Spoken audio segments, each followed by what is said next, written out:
Ouvrons nos Bibles de nouveau dans Galates, l'épître de Paul à Galates, aux Galates, le chapitre 5. Et mon texte pour ce message, c'est à partir du verset 1 jusqu'au verset 12. Et j'ai intitulé cette étude Se tenir ferme dans la liberté de Jésus. Se tenir ferme dans la liberté, c'est-à-dire de l'œuvre de Christ qui nous a affranchis de la condamnation de la loi et ne pas chercher à retourner de nouveau sous la loi, soit comme moyen de salut, certainement, mais même comme moyen de maintenir le salut. La loi ne peut pas nous servir. Cela est clairement souligné dans le premier verset, Galates chapitre 5 et le verset 1. Paul dit, c'est pour la liberté que Christ nous a affranchis. Demeurez donc fermes et ne vous laissez pas mettre de nouveau sous le joug de la servitude. Je crois que c'est une déclaration sommaire de l'importance de l'évangile de Christ, qu'il est, qu'est-ce qu'il est venu accomplir, ce qu'il a en effet accompli et pour qui il a accompli. À la lumière de tout ce que Paul a écrit précédemment dans ce que nous avons déjà étudié, il lance alors ce défi aux Galates de marcher dans cette vérité qu'il a présentée lorsqu'il était avec eux et qu'il souligne de nouveau maintenant qu'il les écrit. Nous allons considérer cela dans ces 12 versets, l'importance de se tenir ferme dans la liberté de Jésus. Et puis prochainement, dans les versets 13 à 18, nous allons voir encore de plus comment vivre dans cette liberté de Jésus. Parce qu'il y a beaucoup qui prétendent que oui, c'est vrai, Christ est venu nous affranchir et cela est bien pour notre salut. Mais en ce qui concerne notre marche de tous les jours, il nous faut encore retourner dans la loi. Et nous allons voir dans les prochains versets que rien n'est plus loin de la vérité que cela. Que le même évangile qui nous sauve, c'est cet évangile dans lequel nous vivons. Donc, tenir ferme dans la liberté, Paul dit, avec laquelle Christ nous a affranchis ou bien nous a rendus libres. Il fait ce que le Seigneur Jésus a fait en nous rendant libres. Et il souligne cette vérité. Si nous vivons encore dans la servitude d'une relation légale avec Dieu, c'est comme si Christ n'a rien accompli.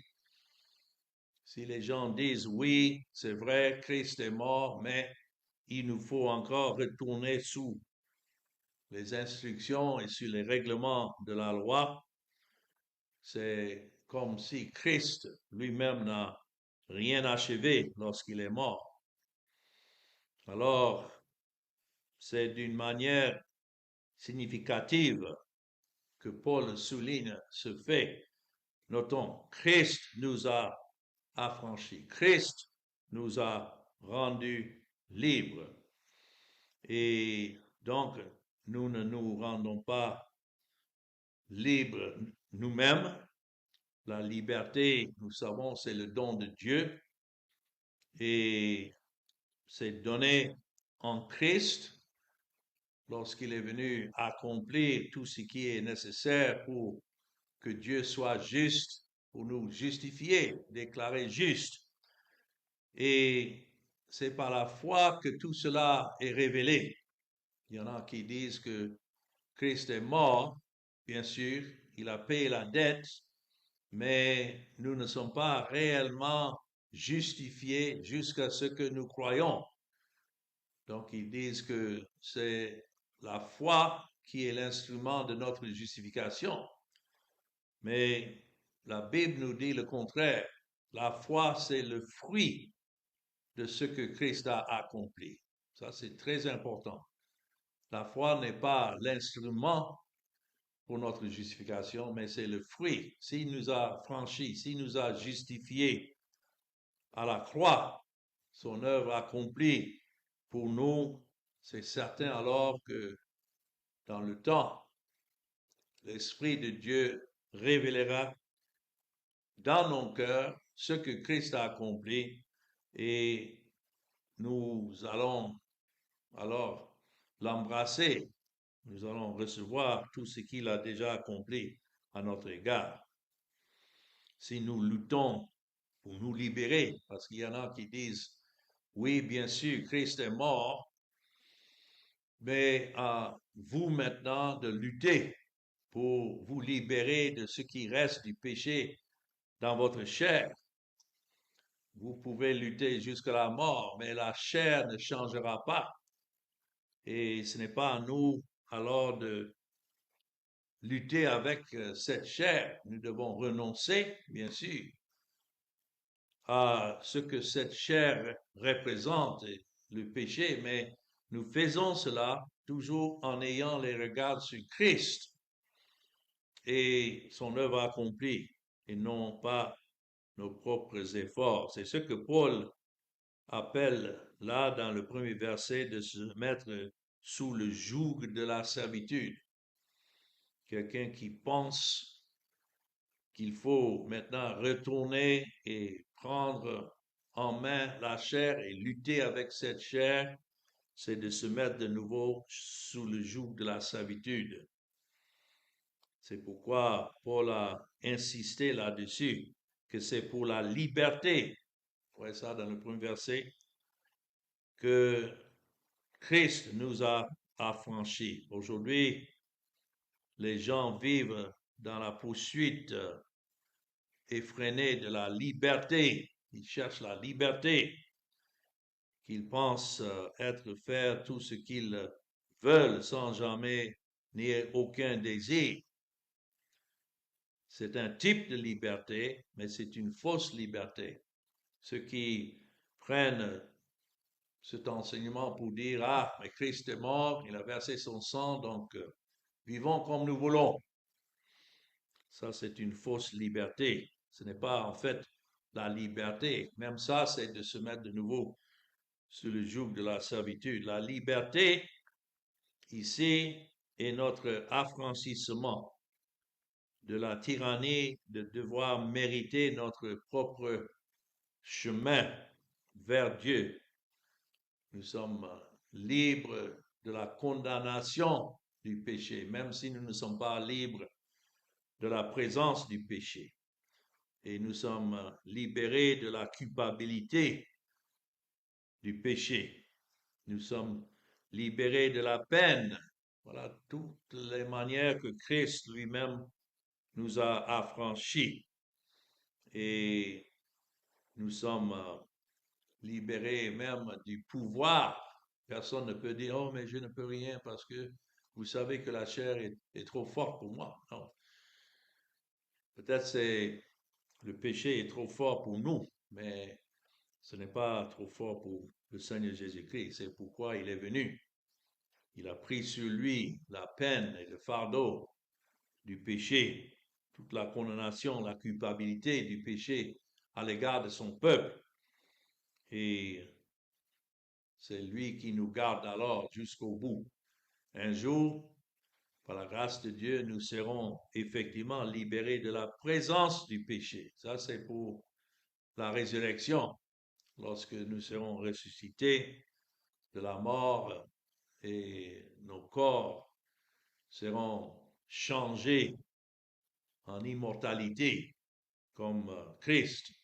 Nous n'aurons plus à faire avec ce corps de péché. Donc, on peut savoir que aussi longtemps que nous vivons dans ce corps, que le péché est en nous, mais le péché ne doit pas régner. C'est Christ qui règne. C'est pourquoi il dit de tenir ferme. Cela signifie, bien sûr, par la grâce de Dieu, regarder à Christ seul et ne pas laisser qui que ce soit nous faire dévier de Christ, que nous devons avoir toujours les yeux sur lui et ce qu'il a accompli. Autrement, toute autre voie, Paul appelle ici le joug de la servitude. Cette phrase nous rappelle ce que Pierre a dit dans Acte 15 et le verset 10 à propos de ceux qui voudraient soumettre les gentils à la loi.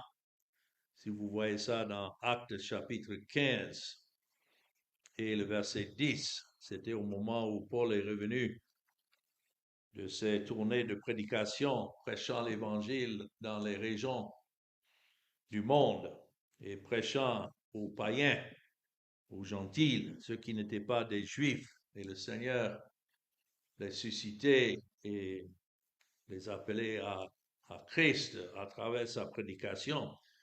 Et certains de Jérusalem s'opposaient, disant que non, au moins si les gentils vont s'attacher à nous, il faut qu'ils soient circoncis. Voilà, de toute la loi, ce que les Juifs pensaient qu'il fallait exiger.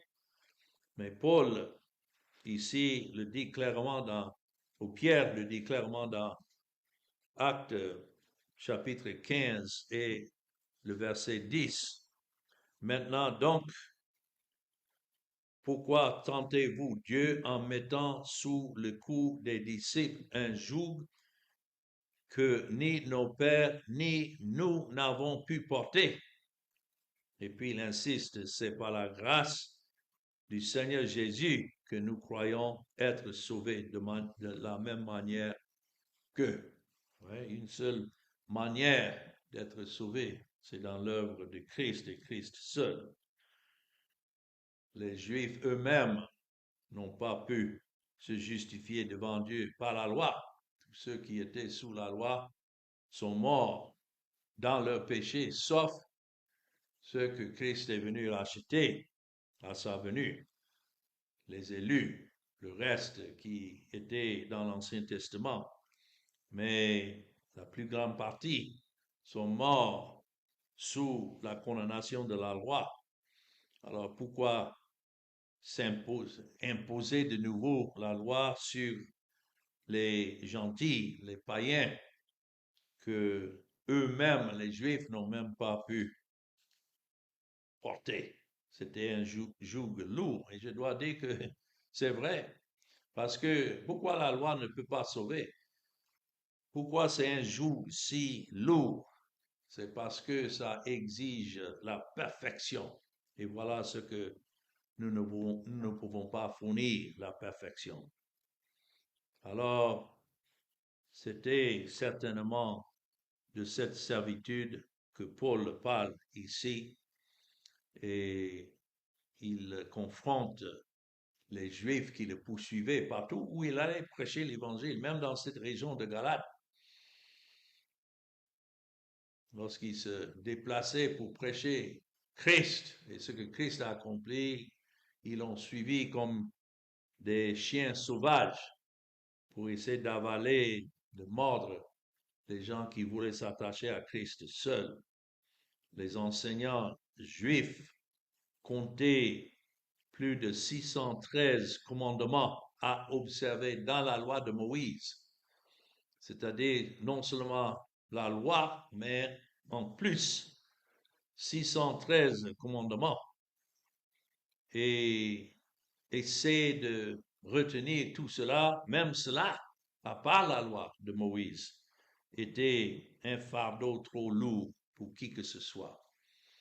Je dois dire la même chose avec des prédicateurs aujourd'hui qui cherchent à garder sous leur pouce les gens et exiger qu'ils vivent d'une certaine manière, mangent pas, touchent pas, tout cela, des règlements, imaginant se sanctifier davantage, ils mettent de côté Christ et ce que est venu accomplir.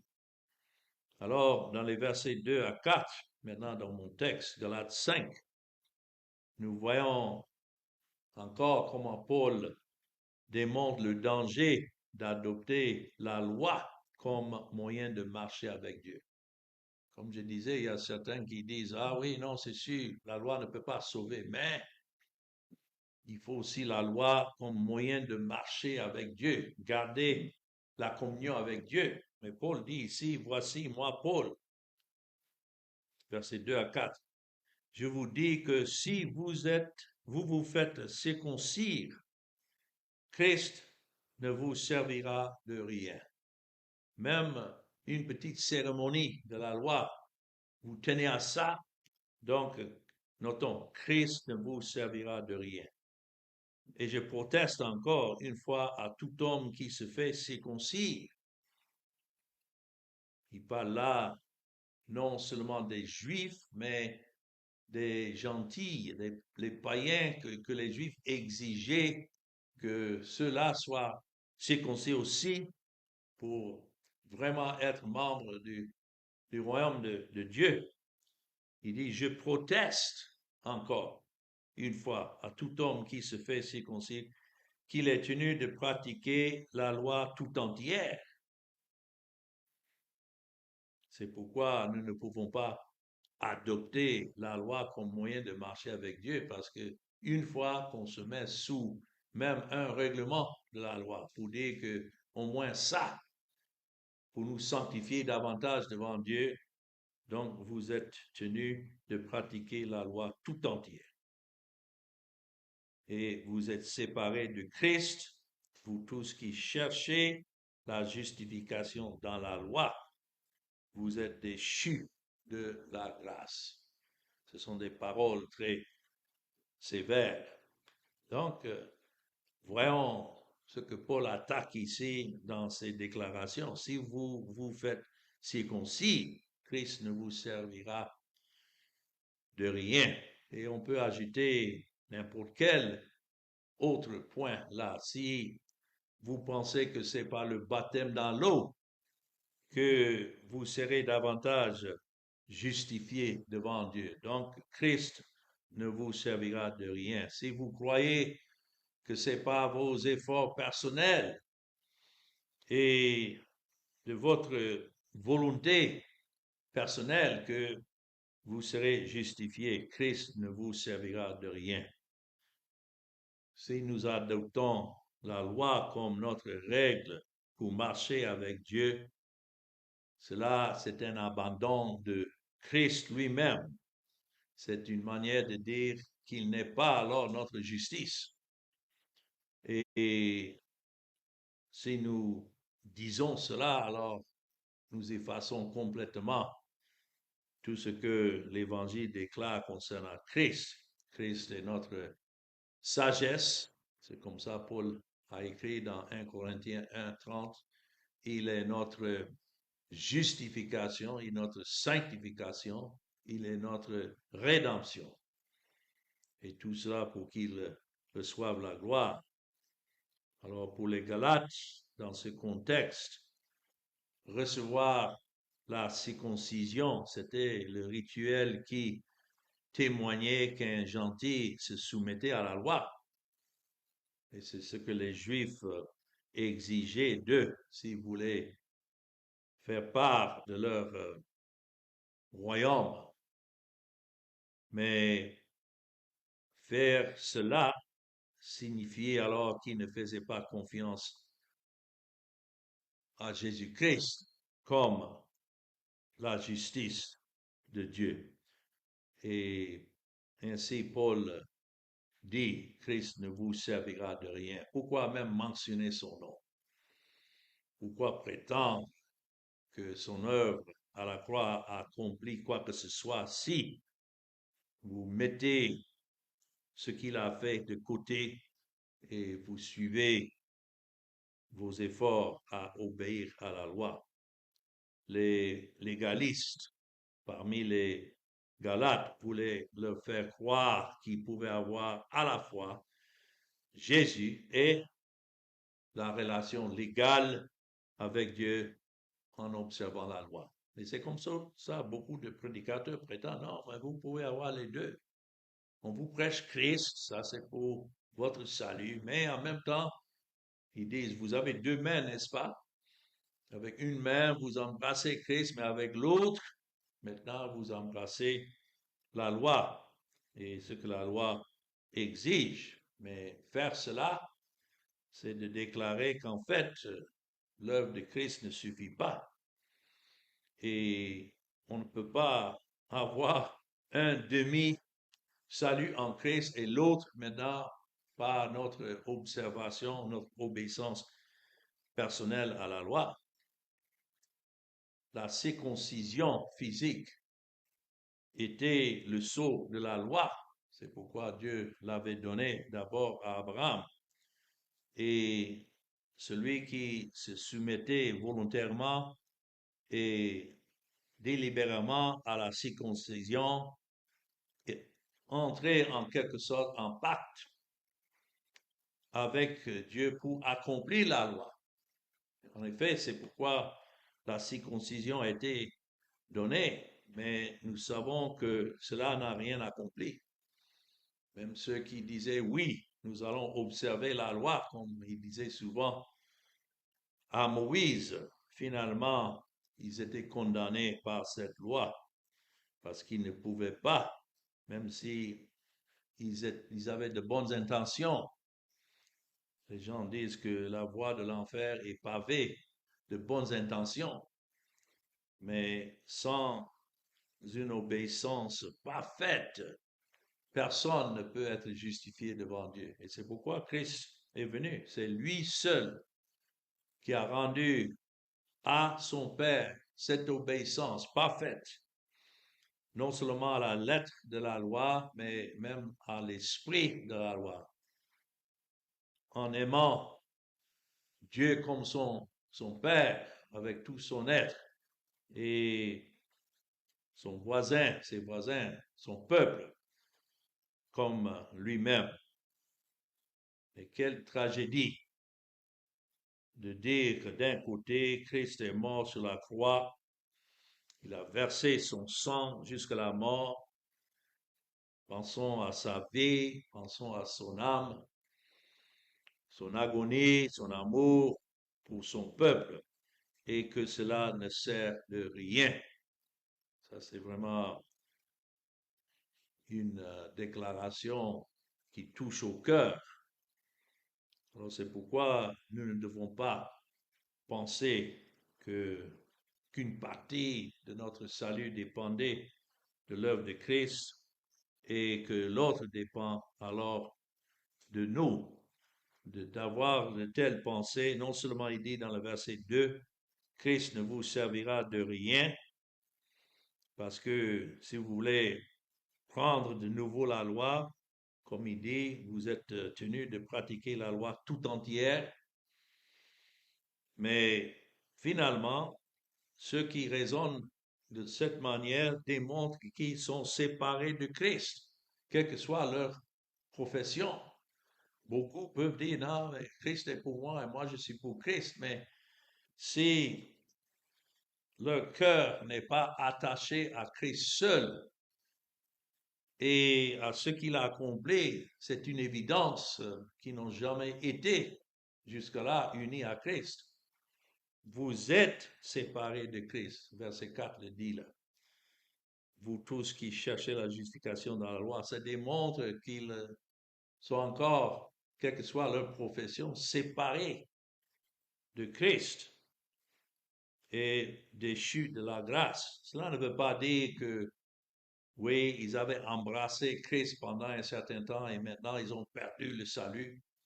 Il y en a qui prêchent de cette manière, mais c'est le contraire. Il est en train de dire que ceux qui s'attachent à la loi, même en partie des mondes qui n'ont jamais été jusque-là unis à Christ dans leur foi, leur profession de foi. Parce que ceux en qui Christ révèle sa personne et son œuvre, ils se détachent entièrement de tout effort d'accomplir la loi et sont entièrement attachés à Christ. Alors, dans Romains chapitre 11 et le verset 6, Paul avait écrit cela aux Romains en ce qui concerne la différence entre la grâce et les œuvres. Il dit dans Romains chapitre 11 et le verset 6, or, si c'est par grâce, notons, ce n'est plus par les œuvres. Autrement, la grâce n'est plus une grâce. Et si c'est par les œuvres, ce n'est plus une grâce. Autrement, l'œuvre n'est plus une œuvre. Je crois que la distinction est claire, n'est-ce pas? Vous êtes déchus de la grâce. Cela signifie que vous ne pouvez plus chercher votre salut en Christ par la grâce et puis en même temps dire non, mais une partie dépend aussi de mon obéissance personnelle à la loi. Donc, les deux sont séparés. C'est comme si on prend l'huile et l'eau et on agite. Mais qu'est-ce qui se passe lorsqu'on dépose maintenant la bouteille? L'eau et l'huile vont se séparer parce que les deux ne peuvent pas s'assimiler. Déchu de la grâce veut dire que jusque-là, la grâce de Dieu n'est pas encore révélée en vous. Quand nous voyons des gens qui raisonnent de cette manière, c'est parce qu'ils sont encore aveugles. Ça peut être des gens qui ont vécu toute leur vie en allant dans leur lieu de culte et en apprenant des versets bibliques et même en prenant une décision pour Jésus, selon eux. Mais tout cela est vain si effectivement par leur témoignage, ils croient qu'en effet, une partie de leur obéissance est exigée, non seulement pour gagner le salut, mais pour maintenir le salut. Ils démontrent par là qu'ils sont déchus de la grâce et que jusque-là, la grâce n'est pas en eux. Et donc, déchus de la grâce veut dire séparés de Christ. C'est vrai, nous sommes tous nés dans ce monde sous une fausse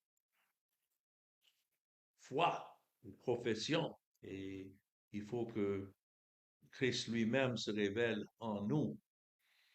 Mais, et jusqu'à ce que Christ est révélé, c'est vrai, nous pouvons être toujours un élu pour qui Christ est mort, que jusque-là, Christ ne s'est pas révélé en nous. Mais aussi longtemps que nous tenons à nos œuvres, nous tenons à notre obéissance personnelle à la loi, ça démontre que jusque-là, Christ n'est pas encore révélé. Il se peut qu'il soit révélé avec le temps, mais sinon, cela démontre que vous n'étiez jamais en Christ. Alors, c'est un avertissement solennel que Paul fait ici, et c'est un appel à ceux qui ont déjà commencé à croire que leur acceptation par Dieu dépendait au moins en partie. Parce que beaucoup diront, oh non, ça ne dépend pas de nous. Mais même en partie, si ça c'est votre pensée par leur respect des règles, ceux-là qui imaginent que Dieu les a justifiés, ils n'ont aucune raison de le dire. Alors, nous continuons dans la suite pour voir ici donc quelles sont les vérités essentielles d'une marche avec Dieu. Et à partir du verset 5 jusqu'au verset 12, nous voyons ici les vérités essentielles d'une marche avec Dieu. Oh, quelle joie de pouvoir non seulement renoncer à ce qui est faux, mais déclarer ce qui est vrai. Voilà ce que les gens ont besoin d'entendre et voilà ce qui est vrai. Vous voyez comment Paul commence. Pour nous, c'est de la foi que nous attendons par l'Esprit l'espérance de la justice. Lorsqu'il dit c'est de la foi, lorsque vous voyez c'est ce nom foi avec l'article définitif, cela signifie alors l'œuvre de Christ. C'est la foi qui est la révélation de Christ et de son œuvre accomplie. Et donc Paul dit c'est ça uniquement qui est son espérance de la justice, d'être déclaré juste devant Dieu. C'est ça la justification. L'espérance de la justice, c'est l'espérance d'avoir été justifié devant Dieu dans l'œuvre de Christ et que dans l'avenir, être justifié devant lui lorsque il allait se présenter devant Dieu. Et vous voyez comment le verset 6 continue, car en Jésus-Christ, qui dit la foi dit Jésus-Christ. C'est pourquoi vous pouvez prendre votre stylo et chaque fois que vous voyez la foi, mettez à côté Christ. Il est l'objet de la foi. Et la foi révélée, c'est la révélation de Christ au cœur de ceux qu'il a rachetés et de ceux que le Père a élus. Il dit en Jésus-Christ, ni la circoncision, ni l'incirconcision n'a de valeur. Mais vous pouvez remplacer le mot circoncision avec n'importe quelle cérémonie que les gens suivent pour dire qu'ils seront alors sanctifiés devant Dieu ou justifiés devant lui. Pour les Juifs, c'était la circoncision. Pour d'autres, c'est le baptême.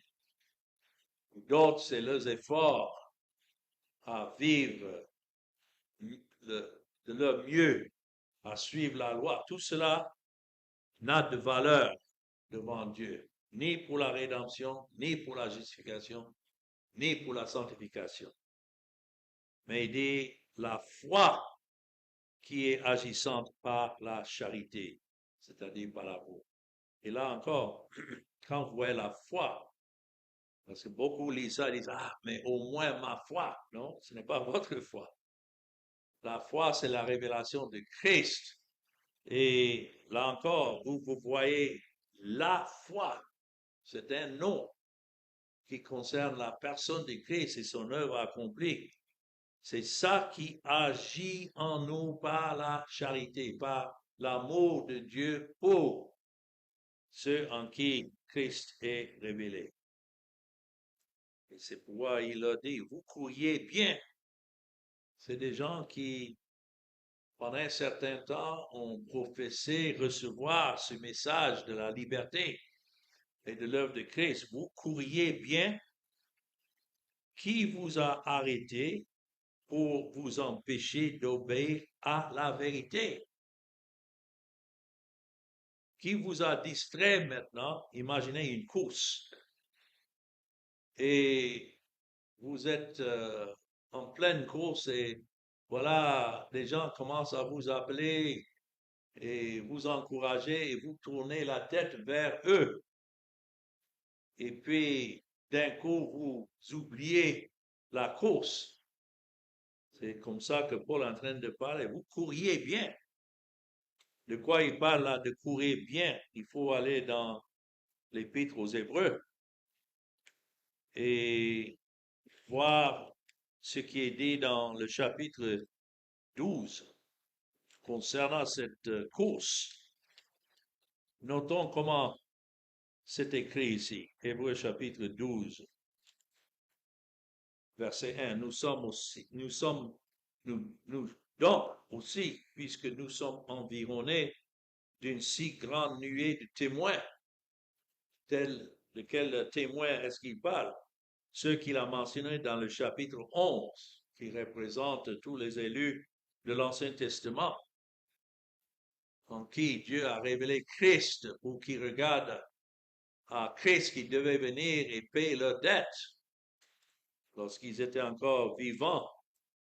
Ils n'avaient pas encore reçu la promesse, c'est-à-dire ils n'étaient pas encore justifiés, mais ils attendaient la justification. Ils sont morts en allant dans le séjour des morts en attendant que Christ vienne et accomplisse leur salut. Et c'est ainsi que lorsqu'il est ressuscité, il est monté au ciel, eux aussi, ils ont pris avec lui. Tout cela, c'est enseigné dans Éphésiens chapitre 2. Et Dieu ayant, chapitre 11, verset 40, Dieu ayant en vue quelque chose de meilleur pour nous, notons, afin qu'il ne parvinsse pas sans nous à la perfection. C'est-à-dire ceux qui ont été justifiés, ont été déclarés parfaits en même temps par le même sacrifice du Seigneur Jésus. Et c'est ainsi le chapitre 12 commence. Nous donc aussi, puisque nous sommes environnés d'une si grande nuée de témoins, ce témoignage de ceux de l'Ancien Testament, rejetons tout fardeau et le péché qui nous enveloppe si facilement. De quel fardeau est-ce que nous devons nous débarrasser quand quelqu'un veut commencer la course? Il se met pratiquement à nu. Il enlève tout autre fardeau pour pouvoir courir. Nous n'allons pas courir et puis prendre sous nous le fardeau, le joug de la servitude pour dire nous allons courir. Mais courons avec persévérance dans la carrière qui nous est ouverte. Quelle carrière? Verset 2. Ayant les regards sur Jésus, le chef et le consommateur de quoi? La foi. C'est-à-dire de la révélation de Christ et son œuvre, qui, en vue de la joie qui lui était réservée, a souffert la croix, méprisé l'ignominie et s'est assis à la droite du trône de Dieu. Considérez en effet celui qui a supporté contre sa personne une telle opposition de la part des pécheurs, afin que vous ne vous lassiez point l'âme découragée. Ouais, la folie de mettre de côté Christ pour reprendre encore la loi comme si nous pouvions courir de cette manière. Non, ayons les regards sur lui. Et c'est de ça que Paul parle dans le Galates chapitre 5, verset 7. Vous couriez bien. Qui vous a arrêté? Qui a enlevé vos regards de Christ? C'est pourquoi nous devons chaque fois écouter ce message. Et je vous encourage en tant que prédicateur, ne pas se lasser de prêcher ce message de Christ. Que l'obéissance soit à Christ et non pas à la loi. Il dit dans le verset 8, Galates 5, cette influence ne vient pas de celui qui vous appelle. Là encore, si vous avez des gens qui veulent raisonner, débattre avec vous pour dire que non, je crois que ça fait les deux, Christ plus mon obéissance à la loi, on peut leur dire carrément que cette influence ne vient pas de Dieu qui appelle ses enfants à Christ. Et il dit, verset 9, un peu de levain fait lever toute la pâte. Le levain est caché, on ne voit pas nécessairement jusqu'à ce qu'on voit son effet dans la pâte. Et c'est ça ce qui se passe lorsqu'on laisse un peu de changement en ce qui concerne l'œuvre de Christ pour dire non, mais au moins une petite partie qui dépend de nous, non. Ça fait lever toute la pâte et toute la pâte alors est influencée.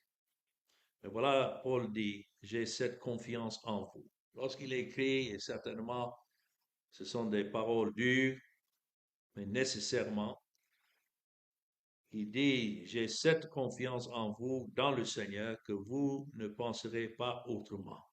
Voilà ce que nous pouvons dire, même si d'autres sont tentés d'abandonner le message clair de l'Évangile, nous avons cette confiance que ceux qui appartiennent à Christ, ce n'est pas à nous d'essayer de les retenir, mais ceux qui appartiennent à Christ, c'est Christ qui les garde. Il dit, mais celui qui vous trouble, quel qu'il soit, emportera la peine. Voilà la différence entre l'ivraie et le blé, entre la brebis et le bouc, ouais, entre la postérité du serpent et la postérité de la femme. Il y aura toujours l'inimitié entre les deux. Mais en fin de compte, c'est Dieu qui jugera tous ceux qui s'opposent. Nous ne devons pas les poursuivre. Et je vous encourage en tant que prédicateur, tandis que vous avez ceux que le Seigneur a réunis auprès de vous, il faut leur prêcher Christ. Voilà ce qu'il leur faut. Christ a dit que ses brebis entendent sa voix et le suivent. La meilleure façon d'encourager les gens à suivre Christ, c'est de prêcher Christ, continuer à prêcher Christ. Et ne pas prendre notre temps à dénoncer ceux qui s'opposent. Non, il faut les laisser, parce que c'est Dieu qui s'en occupera. Et Paul dit dans le verset 11, pour moi, frère, si je prêche encore la circoncision, pourquoi suis-je encore persécuté? Le scandale de la croix a donc disparu. Si je me permets d'entreprendre ce que ceux qui s'opposent à l'évangile veulent que je prêche, alors rien que pour éviter la persécution, alors à quoi ça me sert? Si effectivement je fais cela pour que le scandale de la croix disparaisse, non. C'est vrai, la croix est un scandale pour ceux qui périssent, mais pour ceux qui sont sauvés, lorsque Christ est mort, pour eux c'est la joie. Puisse-t-il être retranché ceux qui mettent le trouble parmi vous. Et voilà tout ce qu'on peut demander à Dieu, de garder ses brebis et garder ceux qui lui appartiennent. Et il le fera. Et les autres, une fois qu'ils réalisent que nous ne pouvons pas être déviés, distraits de ce message de Christ, finalement, ils s'en iront. Et je remercie le Seigneur à travers des années qui m'a donné à prêcher cet évangile. Ça fait plus de 40 ans maintenant. Ça m'étonne parfois quand je considère cela. Et j'ai vu pas mal d'opposition. Et je peux dire que le fait de rester fixé sur Christ, Christ crucifié, ceux qui s'opposent finalement, ils s'en vont parce qu'ils voient que ce que nous prêchons n'est pas simplement une préférence, mais c'est une persuasion. Et donc, à Christ seul, la gloire. Amen.